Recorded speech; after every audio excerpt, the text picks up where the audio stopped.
ഒരു വ്യാഴവട്ടക്കാലത്തെ മികവാർന്ന പ്രവർത്തനങ്ങളുമായി തുഞ്ചത്തെഴുത്തച്ഛൻ മലയാള സർവകലാശാല മലയാള ഭാഷയെ ആധുനിക വിജ്ഞാന ശാഖകളിലേക്ക് വളർത്തുന്നതിനൊപ്പം സാമൂഹ്യ ഉത്തരവാദിത്തം നിറവേറ്റുന്ന പ്രവർത്തനങ്ങളിലൂടെയാണ് മലയാള സർവകലാശാല 12 വർഷം പൂർത്തിയാക്കുന്നത്. കേരളത്തിന്റെ ഭാഷ, സംസ്കാരം എന്നിവയിലൂന്നിയുള്ള പ്രവർത്തനങ്ങളാണ് സർവകലാശാല ലക്ഷ്യമാക്കുന്നതെന്ന് vice chancellor doctor CR Prasad വാർത്താസമ്മേളനത്തിൽ പറഞ്ഞു. മാതൃഭാഷയിൽ ചരിത്ര പഠനം, സമൂഹ പഠനം, വികസന പഠനം, മാധ്യമ പഠനം, ചലച്ചിത്ര പഠനം, പരിസ്ഥിതി പഠനം, ഭാഷാശാസ്ത്ര പഠനം എന്നിവയ്ക്കെല്ലാം സർവകലാശാല അവസരമൊരുക്കുന്നുണ്ട്. ചരിത്ര പഠനം, സോഷ്യോളജി, പൈതൃക പഠനം, പരിസ്ഥിതി പഠനം, വികസന പഠനം, മാധ്യമപഠനം, ഭാഷാ പഠനം, സാഹിത്യ പഠനം, സാഹിത്യരചന, എഴുത്തച്ഛൻ പഠനം, ചലച്ചിത്ര പഠനം എന്നീ സ്കൂളുകൾ മലയാളം സർവകലാശാലയ്ക്ക് കീഴിലുണ്ട്. ദേശചരിത്രത്തെയും സംസ്കൃതിയെയും സംരക്ഷിക്കുന്ന പ്രവർത്തനങ്ങളാണ് പിന്നിട്ട 12 വർഷം സർവകലാശാല നടപ്പാക്കിയിട്ടുള്ളത്. ഊർജ്ജ സംരക്ഷണം, മാലിന്യ സംസ്കരണം,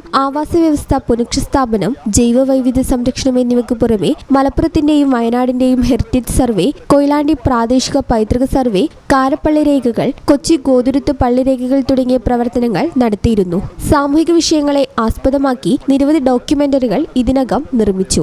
ലിംഗത്വ അവബോധം, ഭിന്നലിംഗ ട്രാൻസ്ജെൻഡർ വിഭാഗങ്ങളുടെ പ്രശ്നങ്ങൾ, പാരിസ്ഥിതിക പ്രശ്നങ്ങൾ, സമീപവാസികളുടെ തൊഴിലിടത്തിലെ വെല്ലുവിളികൾ മുതലായ വിവിധ വിഷയങ്ങൾ ദൃശ്യവൽക്കരിച്ചു. മലയാളത്തിൽ 74 പുസ്തകങ്ങളും 6 ഇംഗ്ലീഷ് വിവർത്തനങ്ങളും പുറത്തിറക്കി. 2025 KIRF റാങ്കിൽ 9ാം സ്ഥാനം നേടിയ സർവകലാശാല വരും വർഷങ്ങളിൽ അക്കാദമിക് ടൂറിസത്തിന് പുതിയ ദിശാബോധം നൽകുന്ന പൈതൃക, പാരിസ്ഥിതിക, പ്രായോഗിക മ്യൂസിയം ഉൾപ്പെടെയുള്ള വിപുലമായ പദ്ധതികൾക്കാണ് രൂപം നൽകുന്നത്. പൈതൃക സംരക്ഷണത്തിന്റെ ഭാഗമായി രൂപീകരിക്കുന്ന ലിവിംഗ് മ്യൂസിയത്തിൽ 5 ഫ്ലോട്ടിംഗ് തിയേറ്ററുകൾ പ്രധാന ആകർഷണമാകും. സാങ്കേതിക സാധ്യതകൾ ഉപയോഗപ്പെടുത്തിയുള്ള മാതൃഭാഷാ ശാക്തീകരണ പദ്ധതി, അനൗപചാരിക ഗവേഷണ പദ്ധതി, ദേശീയ അന്തർദേശീയ തലത്തിൽ പങ്കെടുക്കുന്ന വിദ്യാർത്ഥികൾക്ക് യാത്രാ ചെലവിന്റെ 70% നൽകുക, മലയാളത്തിന്റെ വിവർത്തന സാഹിത്യം, ചരിത്രം തയ്യാറാക്കൽ, പുതിയ കോഴ്സുകൾക്ക് രൂപം നൽകൽ, കണ്ടൽ ആവാസ വ്യവസ്ഥയുടെ മാപ്പിംഗ്, സ്ത്രീ ശാക്തീകരണ നൈപുണ്യ വികസന പദ്ധതികൾ, നോബൽ സമ്മാനിതരെ സംബന്ധിച്ചുള്ള പ്രഭാഷണങ്ങൾ മലയാളത്തിൽ തയ്യാറാക്കൽ തുടങ്ങി വ്യത്യസ്ത മേഖല ഉൾക്കൊള്ളുന്ന പദ്ധതികളാണ് നടപ്പാക്കാൻ ഉദ്ദേശിക്കുന്നതെന്ന് VC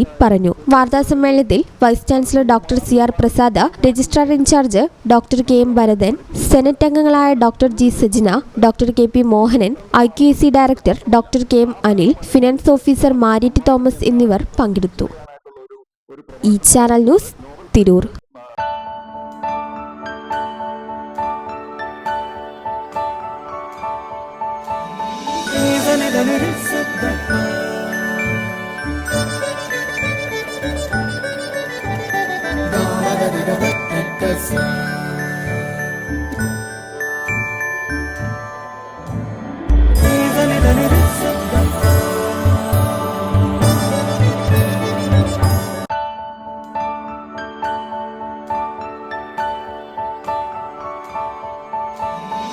Even